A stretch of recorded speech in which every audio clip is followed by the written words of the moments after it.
Hi all. പുതുതായി online സ്റ്റോറിലോട്ട് കടന്നു വരുന്ന ആളുകൾക്ക് ഡൗട്ടാണ് നമ്മൾ എവിടെ നിന്ന് സ്റ്റാർട്ട് ചെയ്യണം. മെയിൻലി ഇ കൊമേഴ്സ് മേഖലയിൽ രണ്ട് ടൈപ്പ് ഓഫ് ബിസിനസ് മോഡലുകളാണ് അവൈലബിൾ ആവുന്നത്. അതിൽ ഫസ്റ്റ് വൺ ആണ് സിംഗിൾ വെണ്ടർ മോഡൽ. രണ്ടാമത്തത് നമുക്ക് പറയുന്നത് മൾട്ടി വെണ്ടർ സ്റ്റോറുകൾ.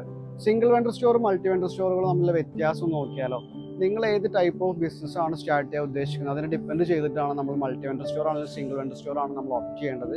സിംഗിൾ വെണ്ടർ സ്റ്റോർ ആവുന്ന സമയത്ത് നമ്മൾ മാത്രമായിരിക്കും അതിലുള്ള സെല്ലർ എന്ന് പറയുന്നത്. നമ്മളായിരിക്കും അതിനെ മാർക്കറ്റ് ചെയ്യേണ്ടതും ആളുകളിലോട്ട് എത്തിക്കേണ്ടതൊക്കെ നമ്മളായിരിക്കും. അതിൻ്റെ ബാക്ക് ആൻഡ് വർക്ക്സും കാര്യങ്ങളും കംപ്ലീറ്റ്ലി നമ്മളായിരിക്കും എന്ത് ചെയ്യുന്നുണ്ടാവുക, മാനേജ് ചെയ്യുന്നുണ്ടാവുക. മൾട്ടി വെണ്ടർ സ്റ്റോറുകൾ നമുക്ക് എല്ലാവർക്കും പരിചിതമായിട്ടില്ല. ആമസോൺ, ഫ്ലിപ്കാർട്ട്, മീഷോ പോലുള്ള ഇ കൊമേഴ്സ് പ്ലാറ്റ്ഫോമുകളാണ് മൾട്ടി വെണ്ടർ സ്റ്റോർ എന്ന് പറയുന്നത്. മൾട്ടി വെണ്ടർ സ്റ്റോറിൻ്റെ ഒരു അഡ്വാൻറ്റേജ് എന്താ വെച്ചാൽ നമുക്കത് ഇനീഷ്യൽ സ്റ്റേജിൽ നമുക്ക് ഏറ്റവും കൂടുതൽ കസ്റ്റമേഴ്സിലോട്ട് നമ്മളുടെ വിസിബിലിറ്റി എത്തിക്കാൻ കഴിയുന്ന ഒരു പ്ലാറ്റ്ഫോമുകളായിരിക്കും മൾട്ടി വെണ്ടർ സ്റ്റോറുകളൊക്കെ അവൈലബിൾ ആവുന്നത്. നിങ്ങളുടെ വെണ്ടർ സ്റ്റോർ ഏതാണ് നിങ്ങൾക്ക് തന്നെ ചൂസ് ചെയ്യാൻ പറ്റുന്നതാണ് നിങ്ങളുടെ നീഷയ്ക്ക് അനുസരിച്ച്. ഇതുപോലുള്ള ഇൻഫോർമേറ്റീവ് വീഡിയോസിനായി നമ്മളുടെ ചാനൽ ജസ്റ്റ് ഒന്ന് ഫോളോ ചെയ്ത് വെക്കുക. നിങ്ങളുടെ ഓൺലൈൻ സ്റ്റോർ സ്റ്റാർട്ട് ചെയ്യാൻ ആവശ്യമായ ഗൈഡൻസ് ആവശ്യമുണ്ടെങ്കിൽ പ്ലീസ് കണക്ട് വിത്ത് us.